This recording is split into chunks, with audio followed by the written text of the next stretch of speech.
Alright class, this is lesson 12. We're going to talk about different viewports and layouts. So just some brief discussion on this, and then I'll let you guys work on what will be our last chapter in the book, and then from here on we'll do projects to finish out the semester. So we'll talk about drawing layout, viewports, adding viewports, converting existing dimensions to annotative, using annotative scales, controlling viewport properties, non-rectangular viewports, using the wizard, controlling visibility, plotting and output, layout settings, sheet sets, and then sheet list tables. So on the drawing layout, you can create a drawing layout from your drawing model. So we're used to drawing a model space, but when we put this into paper space, we can actually create the drawing layout. A layout is a 2D working environment for creating our drawing sheets. So you can see the picture down there at the bottom, so the model tab versus your paper space tab. The area within a layout is called paper space. This is where you add your title block, display scaled views of model space within the layout, create tables, schedules, notes, and then dimensions for your drawing. You can access one or more layouts from the tabs located at the bottom left corner of the drawing, to the right of the model tab, and you can also use multiple layout tabs to display details of various components of your model at several scales and different sheet sizes. So if you need to show specific detail, if you're doing a manufacturing part and you want to say, hey, there's detail for this particular section, it's going to be on page 3. You can add that separate page, to give somebody a little more detail. Drawing layout viewports. So layout viewports are objects that display views of model space. You create, scale, and place them in paper space on a layout. On each layout, you can create one or more layout viewports. Each layout viewport is like a closed circuit TV monitor of a view of the model at a scale and orientation that you specify. So it would just be one particular section, and then the model would actually just move inside that viewport. So adding viewports, so click a layout tab, set the current layer to a layer that's reserved for layout viewports. You'll click your layout tab, layout viewports panel, and then insert the view. And then you'll do one of the following. So if name views have not been saved in model space, you'll click 2 points to define a rectangular view. Press enter to accept. So basically you'll just put a rectangle around what you want to show in your viewport. This could be the whole drawing, could be your whole model, or it could just be a section. If one or more named views were previously saved in the model space, you'll click to choose a named view from the gallery. And then if one or more named views were previously saved in model space, you'll click the new view button at the bottom of the gallery, then click 2 points to define a rectangular view from expanded model space. You'll right click to display a list of scales and click on one of them, and usually it'll just be based on what will fit on whatever size paper. So if it's size A, 8.5 by 11, or B, 11 by 17, and then what size of course your model is, that'll determine what scale we're going to use. Click to place the layout viewport on the layout, and then to adjust the size, shape, and border of the new layout, select the layout viewport and click a size grip. To move the layout viewport, click the move grip at the center of the viewport and click a new location. You can also use the move command, and then to change the display scale, you'll click the triangular grip near the center of the layout viewport. You can also select the edge of the viewport object and then specify the scale in the properties palette. Using annotative scale. So the annotation scale is used to determine text height or the overall scale of the annotation object. It's used to calculate, the approach used to calculate an annotation scale depends on whether the object is placed on model space or on a layout.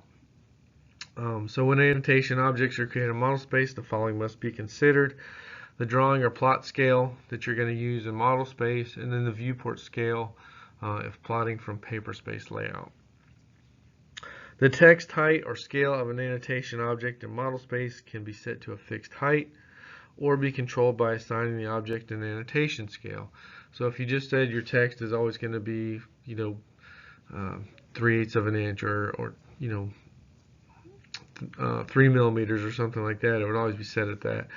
Then your annotation can change it to where no matter what the scale is on your drawing, it would affix it to those dimensions, so that if you had a house that's 60 feet long, by 40 feet, and you set your dimensions to a certain height. When they're on an annotative scale, it'll automatically adjust to whatever scale that you put down on the paper, so that they're always at the height they need to be, or the size they need to be. If the annotative property of an annotation object is enabled, the text height or scale of the object adjusts based on the current drawing annotation. Directly on a layout, so annotation objects created in paper space on a layout should be created at full size, because layouts are commonly plotted on a 1:1 scale. For example, text created with a height of 1/8 of an inch in paper space will be an output at 1/8 of an inch, unless a scale other than 1:1 is used on the layout. Non-rectangular viewports. So do you ever feel limited by the rectangular shape of layout viewports? So you can also create them in angled, circular, or even L shapes.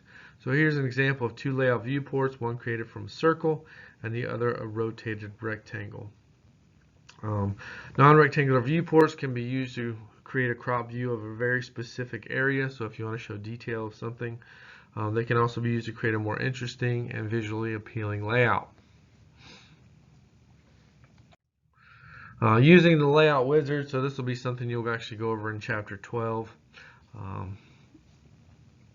So when you go through it, this will make a little more sense. Controlling visibility of layers in viewport. So the VP freeze, this freezes the selected layouts in new layout viewports. VP freeze freezes selected layers only in the current layout viewport. VP color sets an override for the color associated with the selected layer. The viewport line types sets an override for the line type associated with the selected layer. Line weight selects an override for the line weight. Viewport transparency sets an override for the transparency, and then plot style will set an override for the plot style associated with the selected layer for the current layout viewport. So plotting and output. So what's the difference between printing and plotting? The terms printing and plotting can be used interchangeably for CAD. Historically, printers would generate text only, and plotters would generate vector graphics, which is usually what our drawings are in. As printers became more powerful and can generate high-quality raster images of vector data, the distinction largely disappeared. So in addition to paper output, electronic delivery of multiple drawing sheets uses the encompassing term publishing. The process of generating physical models in plastic and metal is called 3D printing. So when they talk about electronic delivery, just think about saving your drawing as a PDF format. Then you can send it to somebody, and they can, take a look at the drawing. You don't have to worry about them manipulating it or changing things. It's on a format that, they can't really edit from, a direct AutoCAD file. Sheet sets, so you can manage multiple drawings as sheet sets with the sheet set manager. A sheet is a selected layout from the drawing file. You can import a layout from any drawing into a sheet set as a numbered sheet. A sheet set is an organized and named collection of sheets from several drawing files. You can manage, transmit, publish, and archive sheet sets as a unit. Sheet list tables. So insert sheet list tables on the sheet set shortcut menu if it is not available in the model tab, or if the shortcut menu is not available, if the model tab is active, or if the current layout is not a sheet set in the current sheet set. Sorry about that. So here's a video to check out on some help on doing the actual plotting and sheet set managers, stuff with viewports and layouts. So you'll want to check out this video. And then that's all we have for the lecture part. So I'll post some exercises just like always. I have emailed all the files to you just because they wouldn't load up into Blackboard. So let me know if you have any questions, and then we'll go from here. After this, we should just be working on projects for the rest of the semester. All right, have a great day.